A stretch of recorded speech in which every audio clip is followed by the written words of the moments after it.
우리 모두 사도신경으로 신앙 고백하겠습니다.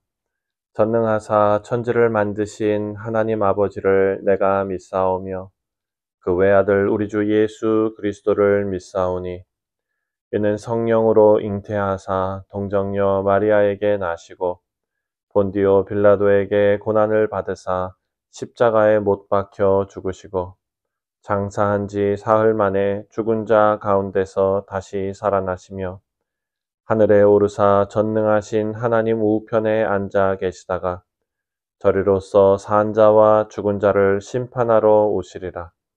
성령을 믿사오며 거룩한 공회와 성도가 서로 교통하는 것과 죄를 사하여 주시는 것과 몸이 다시 사는 것과 영원히 사는 것을 믿사옵나이다.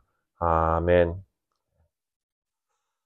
우리 다 같이 찬송가 30장 주 우리 하나님 함께 찬송하겠습니다.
오늘 우리가 묵상할 하나님의 말씀은 욥기 38장 1절부터 18절까지 말씀입니다. 그때에 여호와께서 폭풍우 가운데에서 욥에게 말씀하여 이르시되 무지한 말로 생각을 어둡게 하는 자가 누구냐? 너는 대장부처럼 허리를 묶고 내가 내게 묻는 것을 대답할지니라. 내가 땅에 기초를 놓을 때에 내가 어디 있었느냐? 내가 깨달아 알았거든 말할지니라. 누가 그것의 도량법을 정하였는지 누가 그 줄을 그 위에 띄웠는지 내가 아느냐? 그것의 주추는 무엇 위에 세웠으며 그 모퉁이 돌을 누가 놓았느냐? 그때에 새벽 별들이 기뻐 노래하며 하나님의 아들들이 다 기뻐 소리를 질렀느니라. 바다가 그 모태에서 터져 나올 때 문으로 그것들을 가둔 자가 누구냐? 그때에 내가 구름으로 그 옷을 만들고 흑암으로 그 강보를 만들고 한계를 정하여 문 빗장을 지르고 이르기를 내가 여기까지 오고 더 넘어가지 못하리니 내 높은 파도가 여기서 그칠지니라 하였노라. 내가 너의 날에 아침에 명령하였느냐? 새벽에게 그 자리를 일러 주었느냐? 그것으로 땅 끝을 붙잡고 악한 자들을 그 땅에서 떨쳐버린 일이 있었느냐?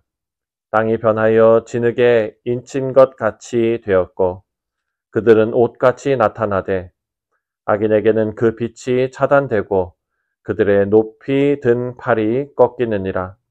내 바다의 샘에 들어갔느냐? 깊은 물 밑으로 걸어다녀 보았느냐? 사망의 문이 내게 나타났느냐? 사망의 그늘진 문을 내가 보았느냐? 땅의 너비를 내가 측량할 수 있느냐? 내가 그 모든 것들을 다 알거든 말할지어다. 아멘. 기도하겠습니다. 하나님 아버지, 오늘도 이 말씀을 통하여 하나님께서 우리에게 주시는 깨달음과 위로가 있기를 간절히 소원합니다.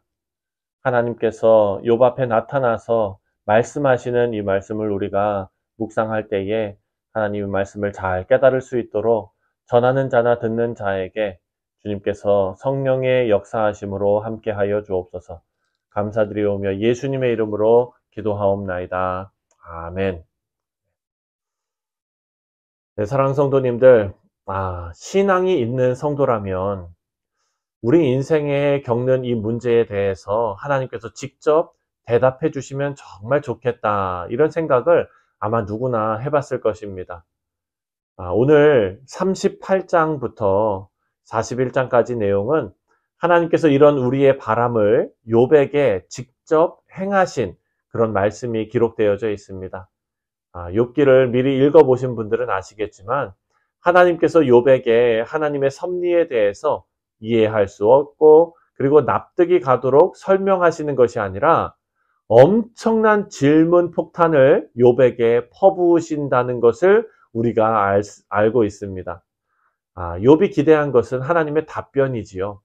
하지만 돌아온 것은 엄청난 질문 세례입니다. 그래서 재밌는 것은 욥의 반응입니다. 42장에 가보면은요, 욥이 하나님의 이 엄청난 질문을 받고 자신이 가지고 있었던 모든 질문의 답을 얻은 것처럼 반응하고 있습니다. 어떻게 된 내용인지 오늘 38장부터 우리가 함께 쭉 묵상해 나가도록 하겠습니다. 먼저 하나님께서 욥에게 나타나시는데 폭풍 가운데 나타나십니다. 1절입니다. 1절에 보니까 그때의 여호와께서 폭풍우 가운데에서 욥에게 말씀하여 이르시되, 이 장면은 정말 희귀한 장면입니다. 왜냐하면 이 폭풍우에 해당하는 단어 세아라라는 단어거든요. 이 단어가 성경에 여기에 이 욥기에서만 등장하는 단어입니다. 돌풍, 폭풍, 바람, 뭐 이렇게 등장하시는 하나님인데요. 이 하나님은 이제 앞으로 펼쳐질 하나님의 창조 세계의 놀라움을 나타내시는 지혜의 바람을 지금 기록하고 있습니다. 우리를 포함한 모든 사람들이 이 장면을 고대하면서 기다리고 있었습니다.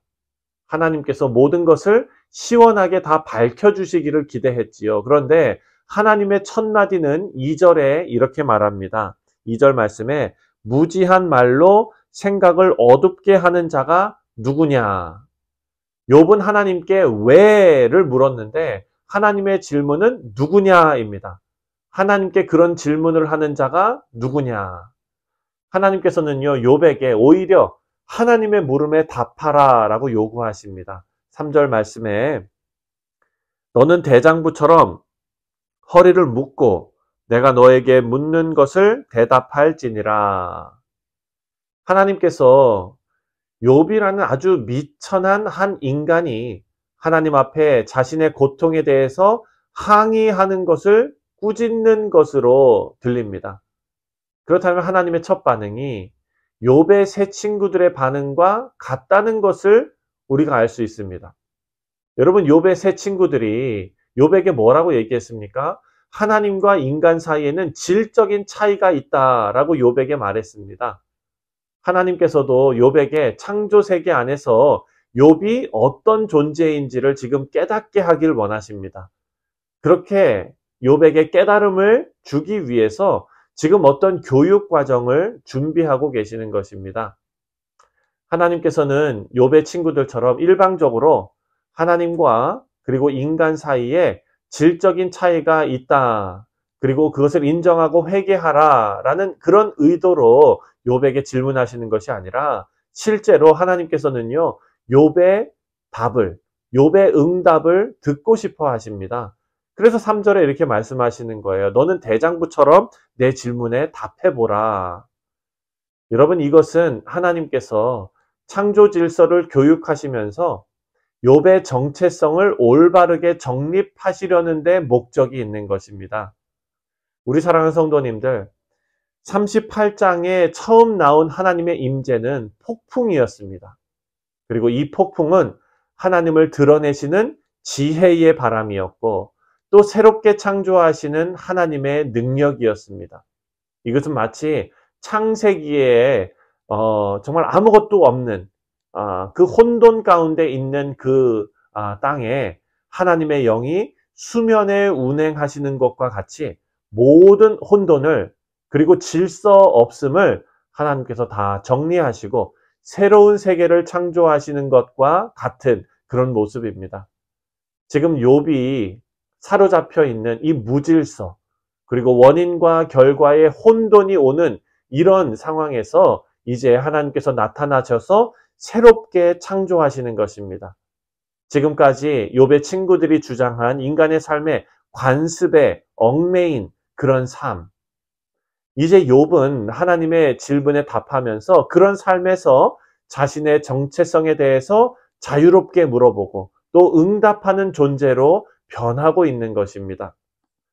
욥의 친구들은 욥이 감히 누구길래 하나님 앞에 그런 질문들을, 그런 문제들을 가져가고 또 관습과 전통을 무시하면서 하나님하고 논쟁하려고 하느냐라면서 욥을 비판했지요. 그런데 하나님께서는 욥을 그런 존재로 놔두시지 않으십니다. 하나님의 질문에 답을 해가면서 욥이 성장해 가기를 원하시는 것입니다. 그래서 4절 말씀에 이렇게 말하는데요. 내가 땅에 기초를 놓았을 때에 내가 어디 있었느냐? 내가 깨달아 알았거든 말할지니라. 또 5절을 보니까 누가 그것의 도량법을 정하였는지 누가 그 줄을 그것의 위에 띄웠는지 내가 아느냐? 창조의 시작을 말씀하시면서 누가 그것을 정했는지를 욥에게 물어보고 있습니다.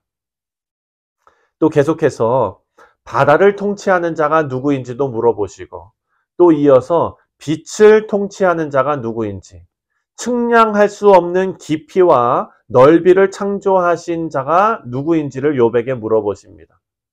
하나님께서 이렇게 말씀하시는, 질문하시는 의도는 우리에게 창조 세계를 있는 그대로 받아들이라 라고 가르치고 계시는 것입니다.